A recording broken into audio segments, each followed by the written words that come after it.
This footage is shot with a Canon RF 50mm f1.4 VCM, one of 4 Canon VCM lenses. It's sharp, it's light, has an aperture ring, and a minimum focus distance that's 6 inches shorter than the pricier 50mm f1.2, along with other VCM lenses, the 20, 24, and 35mm. Canon has plans for another prime. Will it be the same size and weight? Will it go wider? Or will Canon punch in? We've got the answer. But first, please punch that subscribe button. And thanks for doing so. It means an awful lot to us. Kind of like a kid getting his Red Ryder BB gun at Christmas, minus the parental regret. Hi, I'm Simon, your friendly photographic correspondent who likes to wade through the rumor mill and the news sites so that you don't have to. If you're an 85mm prime fan, well, this video's for you. We've confirmed that Canon will be bringing the RF 85mm f1.4 to the VCM lineup. Expect it to be about the same size as the other VCM primes, though Canon hasn't spilled the beans on the weight yet. Canon already has 2 RF 85mm primes. The RF 85mm f1.2L is absolutely stunning. It delivers dreamy background blur and razor-sharp detail. But it's simply huge, it's heavy, and it's definitely expensive. But it's great for portraits, although less great for your back. Carrying it around all day, at a wedding for example, is simply a workout. By the evening, well, you've probably got Popeye arms. On the other end of the spectrum, we have the RF 85mm f2 macro image stabilized lens. It's small, light, and affordable, but slower to focus and lacking that rich cinematic look that we kind of expect from Canon's best glass. The new 85mm f1.4 L series VCM lands neatly between the two. The 85mm promises nearly all the soft, creamy bokeh that we get with the 85 f1.2, but in a body in a container that's much smaller and lighter. I know, it's a bold claim, but in a way, it's not really. You see, the Canon 50mm f1.4 VCM has already proved the point. Compared to the 50mm f1.2, it's significantly lighter and easier to handle. This is the charm of the VCM lineup. You can shoot for hours, and I have, or simply let the camera hang around your neck without feeling like you're hauling bricks. Canon's latest VCM lenses focus fast, quietly, and with remarkable accuracy, even when tracking moving subjects. Perfect for weddings, fashion shoots, and events where you don't get a second chance to get the shot. VCM lenses are built for real-world use, lighter, faster, and more practical, while still delivering professional-level image quality. And if you shoot videos as well as stills, expect smooth, natural focus pulls, without the distracting focus breathing some lenses suffer, like the 50mm f1.2. But the 50mm f1.4 doesn't suffer from focus breathing. If the 50mm f1.4 is any indication, then we can expect a short minimum focus distance of, well, less than what we see with the 85mm f1.2 of 2.85 feet or around 85 centimeters. And that's a huge difference.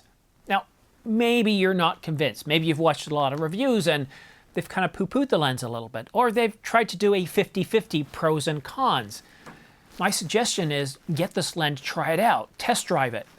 Think of the VCM lenses as a pro-level workhorse, built to shrug off bad weather, long delays, and the kind of abuse wedding photographers cheerfully put them through.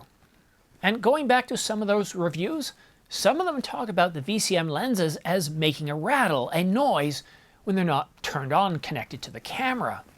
The thing is that they don't. They don't rattle. They don't make an awful lot of noise. Let me demonstrate. I've got the R5 Mark II right here with a 50mm f1.4. So I'm going to go ahead and make sure it's off, so that way the shutter's protected, or the sensor's protected. Take the lens cap off. Now I just want you to listen.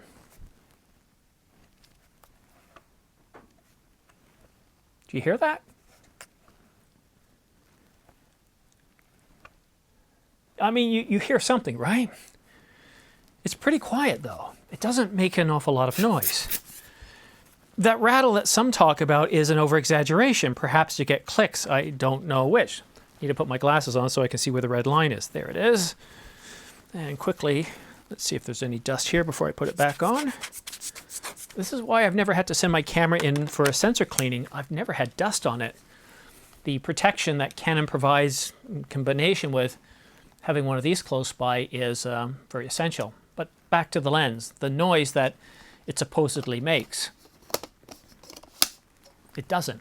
The quality of these VCM lenses is really, really good, to the point where the 50mm f1.4 is my new favorite run and gun lens, whereas the 50mm f1.2 used to be. And on top of everything else I've talked about, despite that noise, when you're powered on and you're shooting, it doesn't make a sound. No stabilization sound, no focus motor sound, nothing internal do you hear. So now I want to move on to who is this lens for? Well, quite simply, anybody who's doing portrait or wedding photography that want top-tier quality without the bulk of the f1.2, or if you want to save a little bit of money, you're not going to lose quality here. Now, hybrid shooters that do both video and photo work and event photographers who they need fast, reliable performance for hours at a time. I'm not saying that the f1.2 isn't useful. It's still the king of soft backgrounds. That extra difference going from an f1.2 to an f1.4 creates so much more engineering in terms of the lenses, the lens elements, the units, and the spacing, and everything becomes just that much more complicated, costly, heavier, and, well, using fancier math.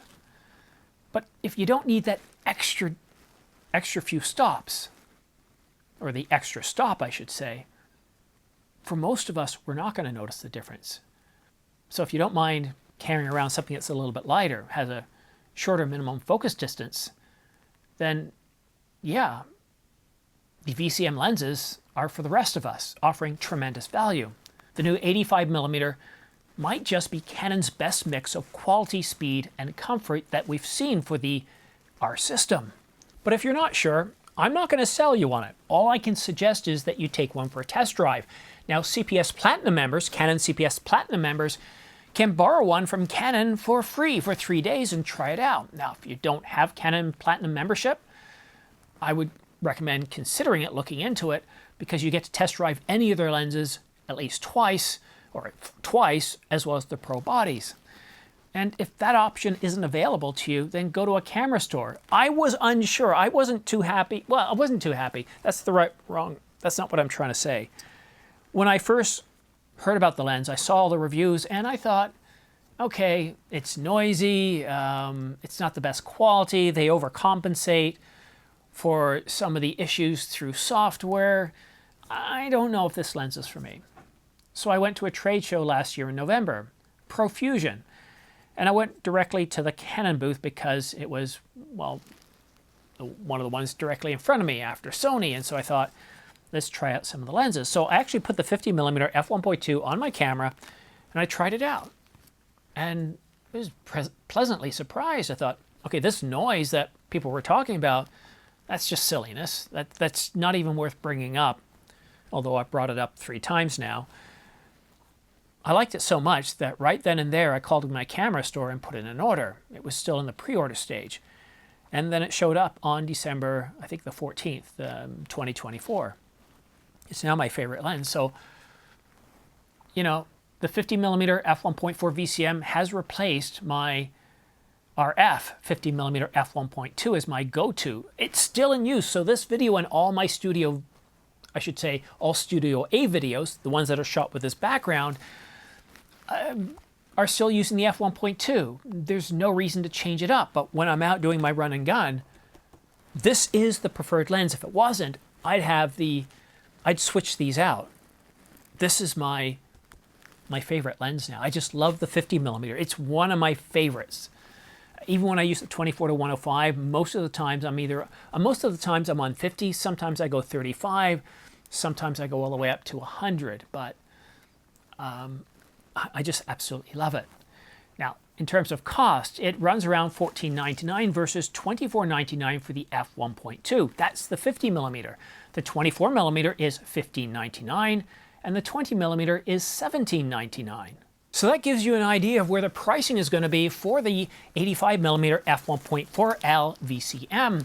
I predict a price point of somewhere between, well, $14.99 and $18.99. Why $18.99? Well, in the United States, we've seen an increase in pricing over the past couple of months for, I don't know, I forgot what was the reason for that. Anyhow, we don't need to get into politics. That's not my thing. It's not my bag. I really like the VCM lenses. I only have the one right now. I'm not interested in the 20 or the 24 yet, but that could change as I'm coming up to my year end. I'm waiting to see what else comes out. In terms of lenses, I don't know.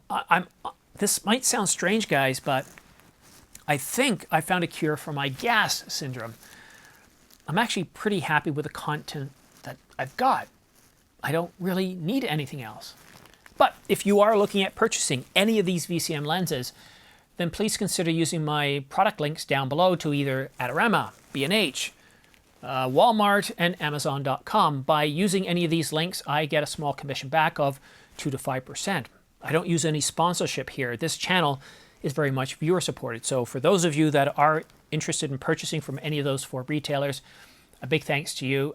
You're helping keeping this channel alive, and it's very much appreciated. One other thing I want to say about the VCM lenses, you pretty much have to try them out. Now, some stores, they'll allow you to return them after 7 or 14 days.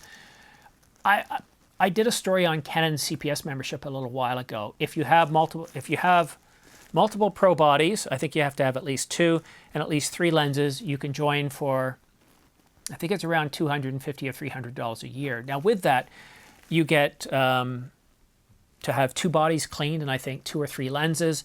Plus you can also do a test drive of any of their pro level bodies. So I could get the R1 and the 400mm f2.8 and I can get it for 3 days straight, or I can go to 6 days and just get it once.